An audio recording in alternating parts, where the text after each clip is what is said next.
Welcome, listeners, to another episode of the Ripple Intent podcast. I am one of your co-hosts, John Grant, and with me, as always, is Kyle Mishkowski. Kyle, say hello. Hey, how you doing, everybody? Welcome. So, as all of you know that you've listened before, for any of you new listeners, we are excited to have you here. Ripple Intent is a nonprofit organization which is focused on improving how we work together. We try to bring a more humanistic focus to how we show up in the workplace every day and gain greater awareness as to our strengths and how we impact the people around us. And today we have one of our longtime volunteers. She has been intrinsic in helping us navigate the social media landscape. She's a facilitator at a lot of our events and a good friend of Kyle and myself and Ripple Intent, Christine Schneider. So, Christine, introduce yourself for the group. Thanks, John. Hi, everybody. Christine Schneider. Super excited and honored to be on the podcast this morning.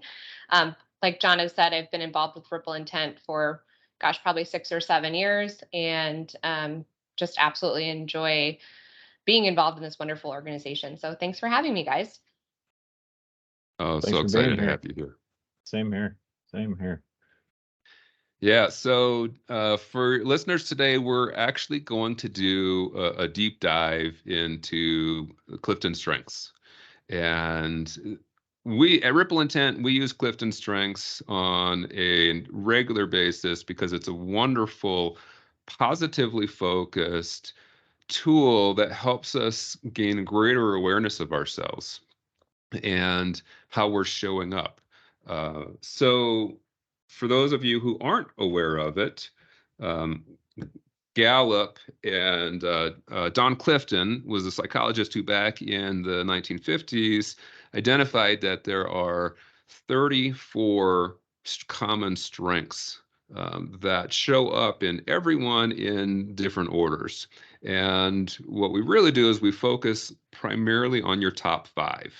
Right. There's a lot where you can look at maybe your top 10 strengths, but your top 5 are the most important ones. These are, again, it's a positive focus. This is part of what I love about it. It's about your strengths, right? What are you intrinsically good at? And, so it's not things like woodworking or I'm an amazing driver, but it gets more to the intangibles. And so we're going to talk through today with Christine about how her journey, talk about her journey and understanding her strengths and how they apply. And we also take a close look at the balconies and the basements, right? So balconies are really when you're operating at the best in your strengths, you're being your best self. And the basements end up being where your strengths, they actually have this natural thing where you aren't operating at your best, right? Your strengths are actually creating conflict or frustration for you when you interact with other people. So it's great to have an understanding of both aspects with each of your strengths and how that shows up. So with that intro, Christine, why don't you share with us what are your, maybe tell just a little bit tell us what your top 5 strengths are, and then we'll start digging into those and how they work for you. Yeah. Okay. So top 5 in order are strategic, communication, futuristic, achiever, and woo. So yeah, those are my top 5. It's been really interesting to be able to dive into those with Ripple Intent and the Strengths Finders. It's really provided me with a heightened sense of self-awareness of my own strengths and how really provided me with a new perspective on how I operate day in and day out, both personally and professionally. That's awesome. I know when did you first stumble across Strength Finders? Was it through Ripple Intent or was it through some other medium? No, it was through Ripple Intent. So John actually introduced it to me a number of years ago, and it really like I said, it was pretty eye-opening to understand why I operate the way that I do, and honestly alleviated some frustrations. I think not really truly understanding why I approach certain situations in certain ways. StrengthsFinder gave me that self-awareness and that look at myself to really understand why I was approaching situations the way that I do. That's a really nice way of putting it. I like saying that strength finders help me understand how I'm wired and how I can often be a jerk, where that comes from. So it's I remember one of my team members introduced me to the thing many years ago and gave me the book and said, here, you should check this out. This is pretty cool. And it was pretty cool. And we brought in a facilitator for our staff retreat, and we spent a couple hours with it, just getting our heads around what is this thing. And there's a ton of personality tests out there for sure. And what I always have echoed and really appreciate about Strength Finders is that, like John said, it does focus on your strengths. It basically says everyone has the same 34 pieces in them. It's just a matter of in what order and in what magnitude do they all show up. Too many of the other ones seem to be focused on here's how you understand and manipulate other people. And this one truly is about your own self-awareness, focusing on you and not so much on other people. Because like you said, Christine, and we'll talk a little bit about this, and we should start with the strategic one. So for those of you who don't know what these strengths are, you can go and check it out. It's $20, I think, still to take the assessment on Gallup's website. Millions of people have taken it. They got all kinds of data, all kinds of reports, PDFs, great stuff.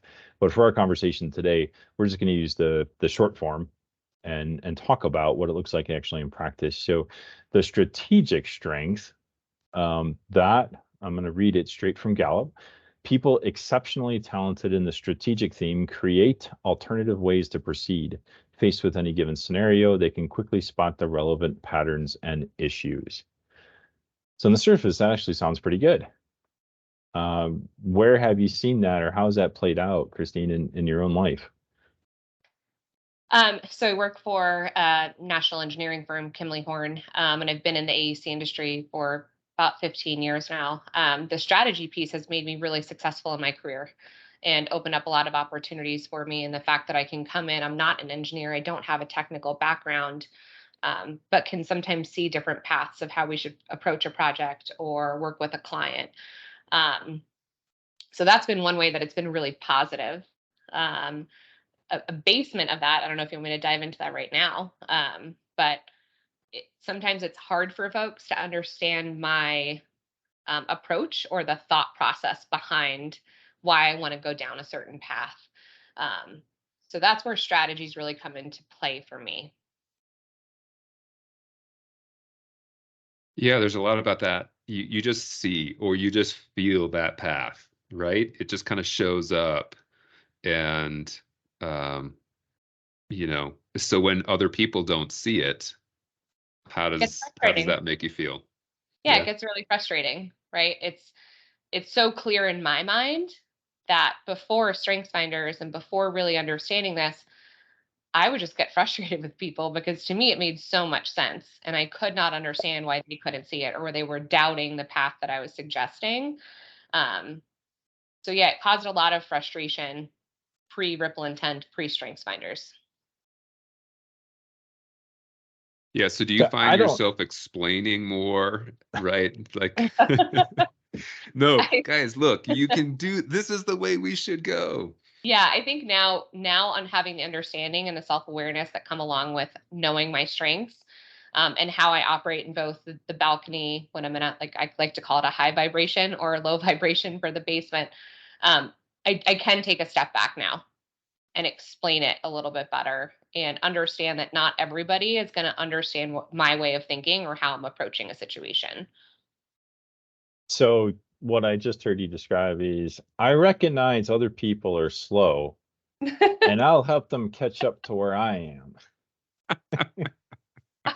Yeah, I mean, that's honestly, well, I don't want to put it like that. I'm going to sound like a jerk. But yeah, I think that was sometimes how I would think of like, well, I know that I'm right. Like this is the path that we should take.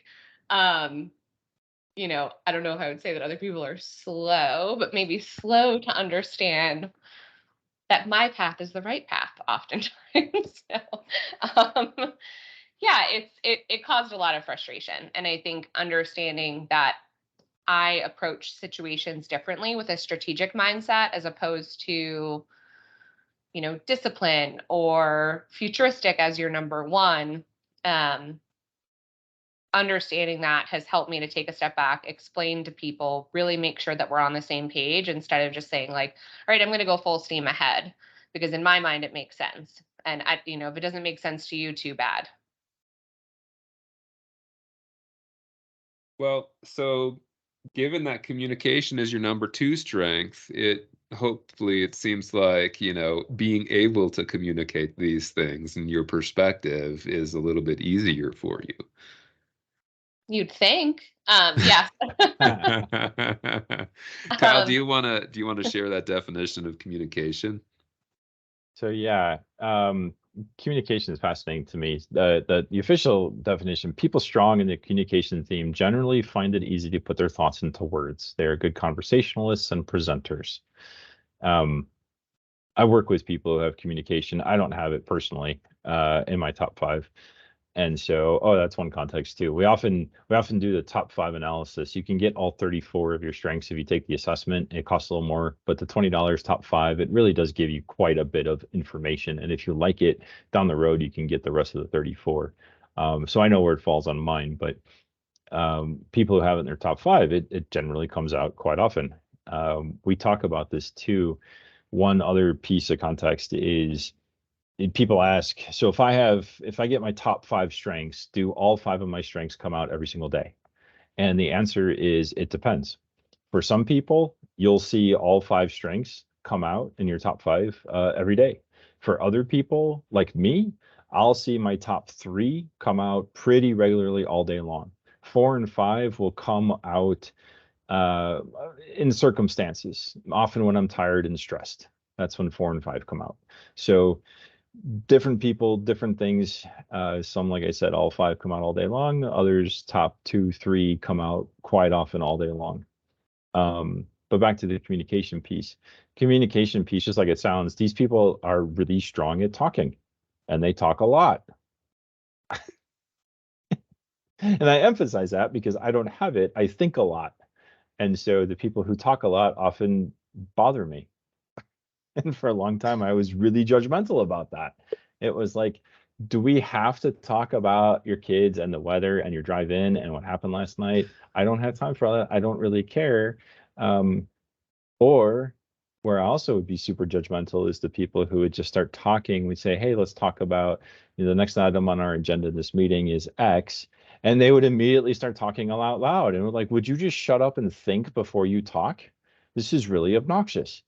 And then I would just sit back and let them ramble on and just kind of be irritated. And I never really understood. I just thought these people were bad. So communication is fascinating as a strength. So I don't have communication in my top 10 either, which now I'm finding curious that we're talking about it, that Kyle, you and I are hosting this podcast where we're dealing with some communication. Maybe we should have a little rethink. But Christine, how do you feel about Kyle's assessment of people with communication as one of their top 5, since it's your number 2? Kyle, I'm surprised you and I have become friends and have been on this ripple intent journey a little bit together, knowing I can be a bit of a blabbermouth sometimes. No, I think, communication is definitely, it's my top 2. I find that when I'm on, I can be really strong in the communication aspect.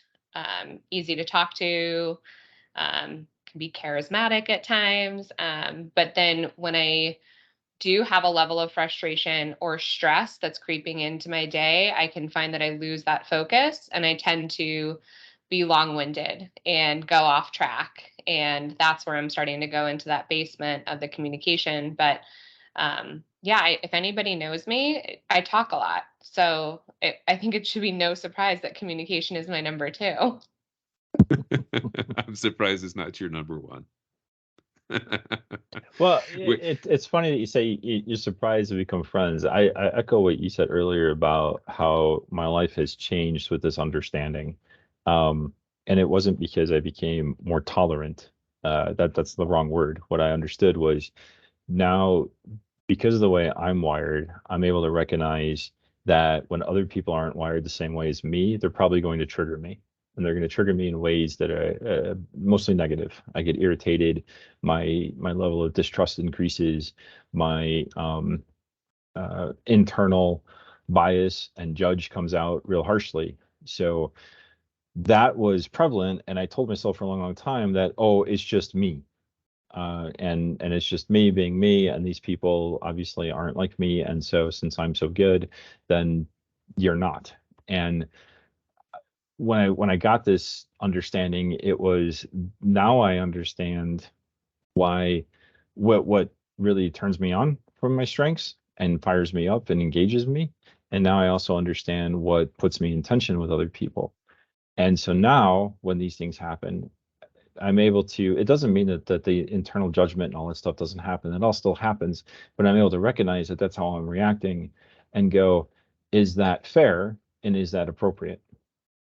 So Mhm. it's given me a much, much bigger wake of patience, grace, curiosity, and interest in other people who are not the same. Because I can recognize right away, hey, this person's way different than me. That doesn't mean that they're bad.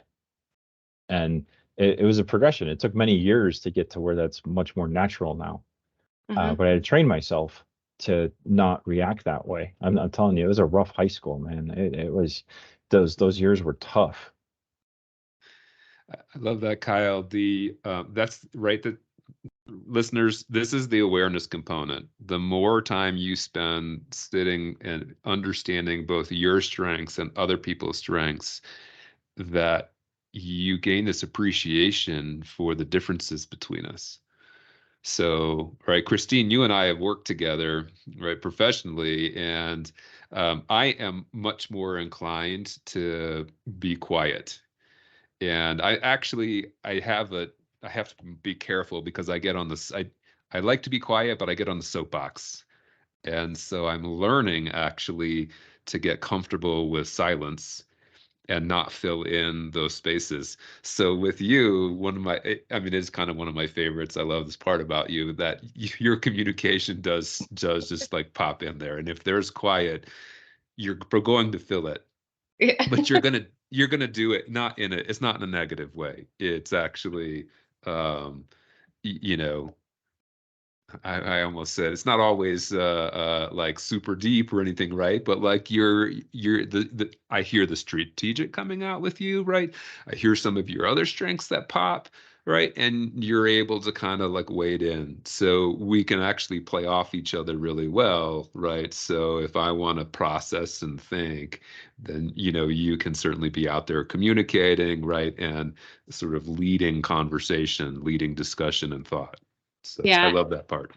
I love that too. And I love what both you and Kyle just said. One of the notes that I wrote down before we hopped on today was, being conscious of my strengths allows me to be flexible and bring a higher perspective.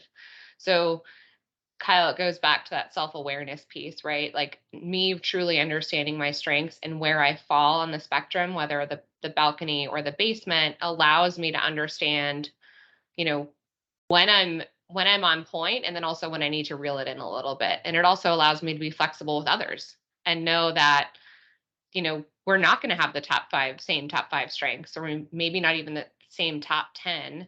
But it doesn't mean that their approach is wrong, right? I don't have to butt heads with those people. I don't necessarily need to feel that internal frustration. It has really allowed me to take that step back and reassess the situation and myself. Yeah, I love that. I love that. Let's talk about your third strength, futuristic, 'cause I have this one as well. This is Oh, one of my sure. favorites. Let's go to the one that is all about you. Um, Well, of course, why shouldn't we, right? well, this will give you a chance to get on your soapbox that you were just sharing about. Futuristic, according to Gallup, the definition: people exceptionally talented in the futuristic theme are inspired by the future and what could be. They energize others with their visions of the future. John, you want to go? You want me to jump into mine? No, you first, because this isn't about me. This is all about you. Not yet. I was leaving that pregnant pause in there to wait for you to fill the space. I'm practicing. Well, so this is an interesting one. My futuristic strength, it's really interesting because my balcony is often how I operate with futuristic in my professional life. And futuristic, I often show in my personal life, shows up in my basement. And I'll give a little bit more context around that. So again, working with engineers, architects, my balcony, having that creative, imaginative approach allows me to be really successful and sometimes bring those out of the box ideas that have worked well.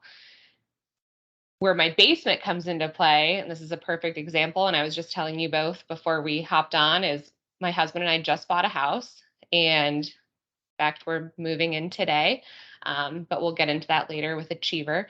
And for me, it was, we moved in, the home's beautiful, and the second we moved in, I was creating a list of 20 projects that I want to do within the next year or two and listing them off to my husband. And he actually said, like, can we just take a pause? We just bought a beautiful home and you're talking about all the things you want to fix and all these things you want to go, do down the line. Can we just be in the present? So in my personal life, futuristic really shows up where I'm often not in the present and I'm thinking, a few steps ahead. So that's how I see it show up for me.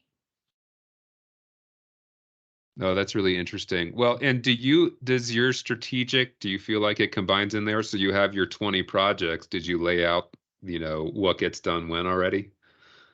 Yes. And I know Kyle said it before that your top 5 don't always show up. I feel like mine are so intermingled that they're like almost all fighting with each other all the time.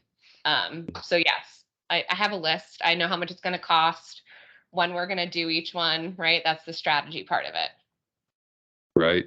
No, I totally feel that because I have them both, right? Futuristic and strategic, right? So now it's back to me again, Kyle. But it shows up in a similar way that, right? Like you can kind of, you see these different future states, and there's a path that leads to each one, and right, just not everyone sees that. So like, how do you then go back to communicate? Or it's like, yeah, come on, guys, come back to reality, come back to the present. And I love that you are looking at this both from a professional and a personal standpoint, because right, our strengths are just us as people. It's not us at work. It's right. It's you wherever you are. Mm-hmm. And right, learning then how to activate or to tamp some of them down once in a while, right? If they start going haywire. So no, that's really interesting. Mine works kind of similarly at home, except I don't like to make the lists quite so much. So I don't go quite that detailed. It just lives in the back of my head. So yeah, no, that's really interesting. So let's I'm watching our time, and I kind of want to get through some of these others because your last one is less common and want to make sure we have time to talk about it. But so let's talk about Achiever, because lots of people have this, whether they understand it, realize it or not. That is true. It is statistically, it is the #1 most popular in America strength, with like somewhere in the neighborhood of 30 some odd percent. I would say 34% of the people who've taken the assessment have Achiever somewhere in their top 5. So it is by far the most popular in our country. The official definition: people strong in the Achiever theme have a great deal of stamina and work hard. They take great satisfaction from being busy and productive. The way I always explain it is every day starts with a brand new list of to-dos. I get out my Post-it, I get out my calendar, I get out my list, and I make a list of all the things to do. And you go do them. And then when it's over, you go to bed, and the next morning you get up and you do it again and again and again and again. And it never stops. There's never a day of, oh, I'm just going to take it easy today and not do a whole lot. That doesn't happen, because after a little bit, you start getting antsy and you need to go make a list. You need to do stuff. Sometimes you write stuff down and cross it off just because you can show that you did something. It's not even a write it down and go do it. It's do it and then write it down and cross it off, because I achieved some things. So the one of the other ways that this totally plays out for me for a long time, it was, if we're going on vacation, we are going to jam everything possible into our vacation, because if we're going to go somewhere, why would we not maximize our time and take advantage of this new place, location, wherever it is, with as many planned activities to maximize our experience. And I have since learned that when my wife says, can we not do something every day? Can we have some down days? That's my clue to back off. Okay, we can balance. I'll have some days where we plan some stuff and some days where we'll just see where it takes us. And those days are hard. They're actually really hard for me. But it was, again, back to that judgmental piece of how could you all not do stuff when people would say, hey, what'd you do this weekend? I didn't do anything. And I'm like, what a waste of time. You're wasting your life. You're not taking advantage of all this time that you have to do all these great things. And what I learned is, well, as we'll talk about here for a second, there's some pretty tough characteristics there in the basement of this one. And I'm sure, Christine, you were saying some of those, especially the fact that you're here joining us on this podcast on the day of your move. Yeah, my husband was super pleased with me. Yeah, I think Achiever is one that definitely, it's my number 4, but it is one that I see consistently every day. And it's probably the one strength that I really need to keep an eye on. I pride myself on being that person that if somebody comes to them and, needs something for me, I'm going to get it done. That doesn't matter how late I have to stay up, how much I have to work to get that project done. I am reliable. I am tireless. I have the strong work ethic. Where I've found in my basement is, right, I have a hard time saying no. I have a hard time setting healthy boundaries. And I burn myself out to, nobody's fault but my own. But I think the one thing that really hit me with the Achiever, when we talked through this, I think it was at one of the symposiums, was I really realized when I go into full achiever mode and I'm like, I can do it, I can take that on, it's not just a detriment to my own self, it's a detriment to my teammates and my colleagues. Oftentimes when I'm overloading my plate, I'm not helping to fill up their plates and giving them opportunities to learn and grow. So that's something that I really need to keep in check. And yes, on the personal side, I'm supposed to be off this week. We're moving today. We have movers coming to move into our own house. And I was like, sorry, babe, I've got to go record a podcast. So I'll be MIA for the next hour or two. And he was so thrilled when he found out the topic, because he was like, oh, this is great. So you could talk about how you overcommit and you burn yourself out. And not just you, but other people too, right? You do the same thing to other people. Yep. You commit them, you overcommit them, you bring them through your, along with you for the ride. And eventually they kind of fall off the boat. Now they're in your wake and you're dragging them along, and they burn out as well. Yeah. And I think also too, one thing I have to keep in mind is empathy is not in my top 5. Quite honestly, I'm not even sure if it's in my top 10. I'd have to go back and look.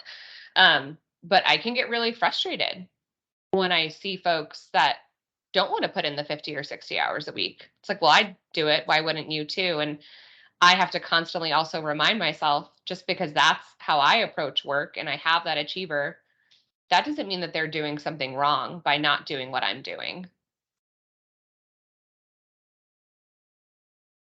Very true. It's, there's a mix in there where you actually do find the other people who have achiever. Like we said, it's super common, right? And so as you kind of start to understand your colleagues, your spouse, right, your partner, however, about how, do they have it and how does it show up for them, right? Does it show up the same as it does for you? And can you get the achievers aligned? Mm-hmm. Like, okay, everybody pull out your lists. Let's compare notes and make sure we have the same things on there. so we can cross them off together.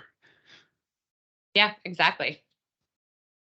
Yeah, I think there's plenty of information out there. We just scratched the surface with 3 of these top 5 strengths for Christine, and obviously John and I have our own top 5, and we could spend a lot more time talking about all of these things and how they impact our lives. But I think one of the as we go around here, the takeaway before we close out, John, for me, I would say the one big takeaway is if you haven't taken the assessment, I would encourage you to do it. It's really insightful. It's brief. It takes you maybe 15, 20 minutes, 25 minutes at the most. Not super expensive, and it can give you a lot of insight as to how you're wired and where you excel and then where you struggle. The balcony and basements piece is pretty insightful. If you have taken it and you haven't looked at it in a while, revisit it. If you have taken it and you look at it a lot, keep looking at it and keep sharing what you know. We just had one brief example. We had a meeting at work the other day, and there was a question that was asked, and of the, I don't know, 14 people in the meeting, everybody was quiet. And we were lucky to have some insight in that group, and we saw that this group overall has a ton of thinking strengths, and one person has communication. And so it was silent when we asked a question. And you mentioned that earlier, John, the uncomfortable silence. Well, I recognized, and so did she, that, well, guess what's happening? It's not that we're all disengaged and not participating and trying to answer this question. Everybody in this room, for the most part, is processing the question and thinking it through. And we're all doing it in silence, and most of us are comfortable in it. And some of us are getting really antsy because we have communication and we want to talk. And it was, everyone just kind of smiled and sat back and nodded and like, yeah, that's what's happening. Huh, okay. And we were able to move on. But without that recognition, you can imagine all kinds of judgments that would be going on. Well, so-and-so doesn't look interested and they're not engaged. No one's speaking up, and maybe this topic is stupid and we shouldn't be talking about it. We're wasting time. But instead it was, no, the awareness of this group is, this is the dynamic that's happening. And that's super healthy, because all that other stuff is just noise and drama. So how about you, Christine? If you were to leave one thought before we wrap it up, what would that be? Yeah, I think it would be very similar, Kyle. If you have not taken a chance to look at your strengths, I would say please take the assessment. It has been so eye-opening for me, and really has provided a heightened sense of self-awareness. And then from there, I would just encourage folks to create an environment where all strengths are present when possible, so you do have a good mix of folks in the room. But yeah, take the assessment. It's so worth it. I'm going to third that. I've been living with my strengths and studying them, understanding them for, nearly 10 years now. And I'm still learning. But one of the things that, you could take the assessment and go, oh, that's cute, right, and move on. But the more you sit and study, the more aware you become of how you show up in the world. It starts to change your outlook. And I would say, if you do this, share it with at least one other person, right? Pick someone who you trust, who you feel safe with, and share it with them. And, have them do the same. And so that you can get a better handle on just understanding the strengths as a whole, but getting feedback in terms of how does the other person perceive you, or how do you perceive them? Is that aligned with their strengths, right? Can you start to recognize when they are showing up as their balcony or as their basement? We do this as group exercises, like Kyle said. I've done the same. Doing it with a bunch of engineers who are internal processors, you get a lot of those quiet moments. So, wading through that, getting comfortable, and figuring it out, it brings you all together. It creates a bond and a sense of group belonging. So, highly recommend exploring that and learning more about yourself.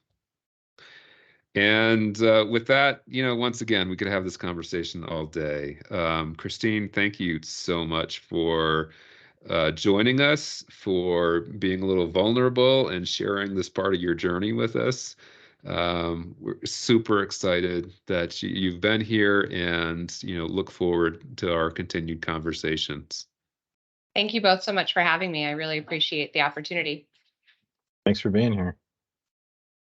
And with that, we're going to call it a wrap. Listeners, thank you for being here with us, and stay tuned. Come find us online, on LinkedIn, participate in one of our events. We're in a number of locations around the country, which you'll find at our website, rippleintent.org. And we will see you on the next episode.